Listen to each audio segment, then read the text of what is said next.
Now, the political crisis has further deepened in South Korea. Days after the lawmakers impeached the now suspended President Yoon Suk-Yeol, the acting president and the prime minister have also met with the same fate. Now, earlier in the day, South Korea's lawmakers, led by the opposition, voted to impeach the acting president Han Duck-Soo. Now, 192 of the 300 leaders present in the parliament voted to impeach Han.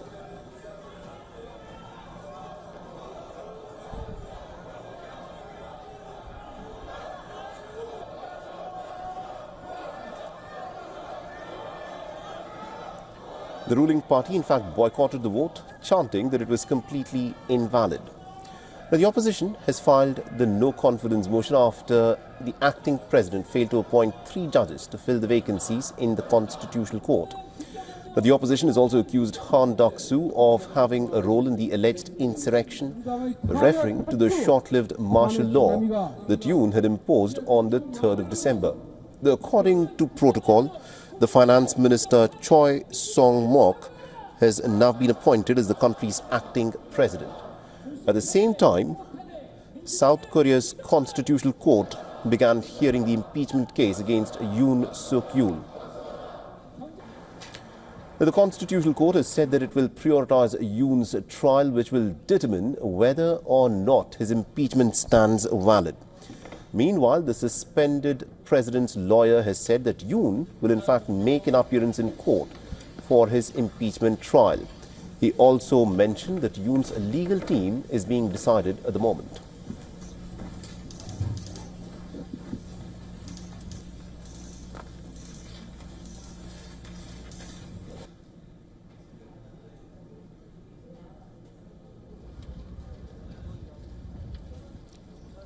We reviewed each regulation, but the court's attempts to send documents to Yoon cannot be considered as legal.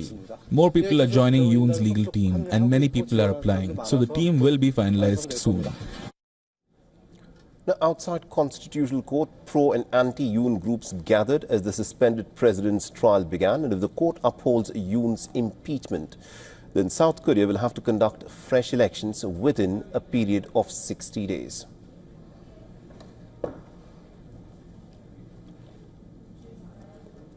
So this, of course, is the big political crisis in the South Korean politics. There are 3 vacancies that remain in the Constitutional Court. Remember, the martial law debacle has put the South Korean nation on the edge. And there are pro and anti-Yoon protesters that, of course, gathered outside the parliament. Now, Yoon Suk-Yeol had briefly ordered for martial law, which plunged the nation into this political crisis. And also to give us more insights in terms of what is happening at this moment in South Korea, we're joined by Dr. Robert Edwin Kelly, who's a professor of political science at the Busan National University in Busan, and he's joining us live from South Korea.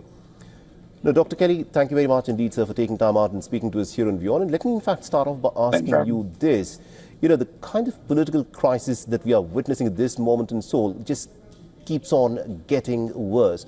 What is your assessment of the situation that is currently plaguing South Korean politics?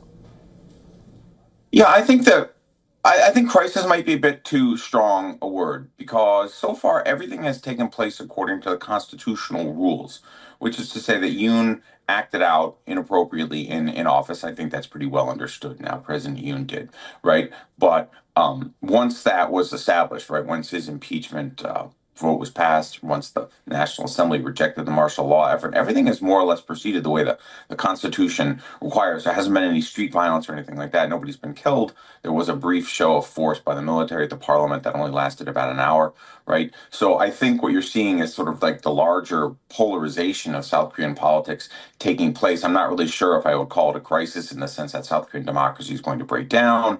There's going to be military rule or something like that. There will not be. I think eventually Yoon Suk-Yeol will be impeached and removed, and there will be an election, right? I think this is more the depth of the contest is more an illustration of how sharp right-left political polarization is in South Korea. South Korea's institutions are struggling to accommodate the sharp right-left split in the country. Right now, the government is in fact accusing the opposition of trying to paralyze the entire, essentially the government machinery by staging these protests. In your assessment, how do you think this is a crisis that South Korea will be able to climb out of?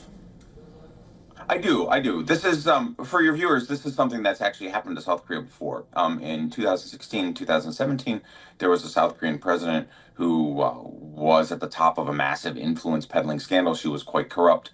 Her name was Park Geun-hye, and she was removed through the impeachment process. The process went through the entire constitutional requirements, right, of both the impeachment in the legislature and then also verification by the Constitutional Court, and all of that happened appropriately. Again, there was no street violence, there were no sort of police beatings of protesters or anything like that.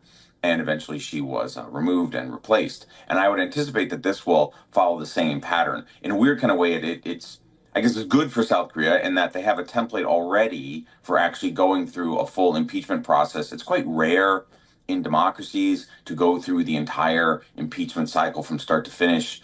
Probably the most famous example of this would be in 1972, 1973, during the Watergate scandal in the United States. Richard Nixon was impeached, but he was not removed. The process didn't go the entire way because he chose to resign.